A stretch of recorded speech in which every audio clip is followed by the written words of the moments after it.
Hey everybody, welcome to our weekly video. I'm delighted that Baila has joined me today, and we're going to share a few things about what we've been up to this week, this very difficult week. Friends, it's almost Shabbos. We're getting ready for a beautiful Shabbos.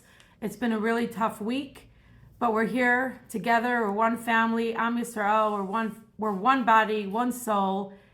When friends turn to you and say, "Do you have family in Israel?" Without a beat, respond, "I have 7 million brothers and sisters," because that's how we're all feeling right now. So I wanted to share with you a little bit of what we've been doing here at Chabad for our brothers and sisters in Israel, for the IDF soldiers, and helping support the situation. We organized a vigil for the students on campus where we came together and said prayers, and we invited the president of the university as well as some others from the university to join us, and along with some of the other Jewish organizations on campus. It was very special, attended by many, many students and community members. We have been giving out Tehillims, the book of Psalm, giving students the opportunity to say prayers on their own, beseeching God for safety and security for our brothers and sisters in Israel. Of course, we have been giving out mezuzahs thanks to our generous donors who sponsored the mezuzahs, and we've been going to students' dorm rooms, apartments, and putting them up, saying the blessing with them, giving them the opportunity to kiss a mezuzah as they come in and have that security and Jewish pride right in their apartments and in their own bedrooms. Of course, Neshek, which stands for Nero Shabbat Kodesh, also in Hebrew is weapons. That's our spiritual weapon. I've been turning to the women and the girls in the community, giving out Shabbat candles and asking them to join me and to light their candles at home, bringing light into the world. And we've been turning to the young men and boys in the community over bar mitzvah and asking them to put on tefillin. We've had yeshiva students on campus all week putting on tefillin. It's beautiful to see the young men coming up to the table and asking to put on tefillin, asking to do a mitzvah. If they can't physically give their arms for our brothers and sisters, they can spiritually give their arms with the mitzvah. And how beautiful it's been to see the numerous students coming through just putting on tefillin. We're looking to also give students Jewish pride to wear, so necklaces with the Star of David and any other opportunity that we have. It's absolutely beautiful. It's emotional to talk about how many students have come through Chabad House to do a mitzvah, to say a prayer, to ask how they could help, to see how they could be of support. And it is an honor, it's an absolute honor to be able to provide these mitzvot to students in this difficult time. So thank you, Am Yisrael. Thank you, brothers and sisters. Thank you to our U Chicago beautiful family whom we love dearly, who have stepped up to do a mitzvah for our brothers and sisters in Israel and our beloved IDF soldiers. And now I'm going to share a couple of thoughts that I hope you can take away. I want to focus on the positive. Share a couple of vignettes that have been going around this week. In every dark moment, there's always little streaks of light from which we can gather strength and inspiration. There was the story of Inbal Lieberman from Kibbutz Nir Am, who on Saturday morning last week, when she heard some noises, she went outside and immediately alerted the entire kibbutz. The electricity had been turned off. She made sure they didn't turn it on so that to keep the gate locked, and stood with her friends and fellow neighbors with their weapons and managed to protect the kibbutz.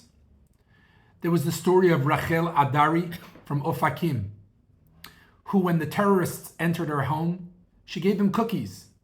It reminds us of the story of Yael from the book of Judges, who gave the general sister the milk and wine, cheese and wine, and managed to save the people. And then there's the story of the fellow who showed up to JFK, anonymous. There's anyone to know who he is. And with a credit card of $500,000 of credit, and anyone who showed that they had the Tzav Shmone, the draft to be called back, they could show him that certificate. He immediately swiped his credit card and paid. I called up some of our alums. I said, "How are you doing this week?" He said, "We're very busy. We're cooking meals for the soldiers." the incredible unity, the incredible generosity of our people, the heroism that we've seen, and many, many more stories are going to come to light, is really beautiful and really heartwarming. I want to also share a couple of thoughts. We have a beautiful song which we often sing in the Chabad house. The whole world is a narrow bridge, and the main thing is do not fear at all, which is a paraphrasing on a teaching of Rabbi Nachman of Breslov. Do not fear. Fear is natural. But the problem is that fear can turn into despair. This is very risky and very dangerous. We cannot despair. Despair causes us to freeze, causes us to become immobile. Therefore, may I suggest that you take a break off your devices, a break from scrolling through the news, especially for Shabbos, so that you can be present in the moment, be there for your friends and family, think positively, think happy thoughts. In the 1973 Yom Kippur War, the Lubavitcher Rebbe emphasized counterintuitively the idea of simcha. Simcha means joy. We don't mean party.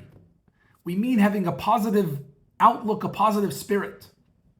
As difficult as it is, the word besimcha is the same letters as machshava, which means thought. Happiness is a thought process. Having bitachon, trusting God, thinking positively, looking for those glimmers of light, puts us in a better frame of mind. Most importantly, volunteering, helping others, doing a mitzvah, brings us a sense of purpose, a sense of joy. And that is so critical at this time. Finally, in Judaism, we believe in the power of a mitzvah. We don't see the interconnectedness, the spiritual web of interconnectedness amongst our people, but it is there. As we say every time we make a prayer for the sick, that in the merit of the tzedakah, may this person be better. Mitzvahs help. Do another mitzvah, say another prayer, and may we merit the end of this darkness with the coming of the Mashiach.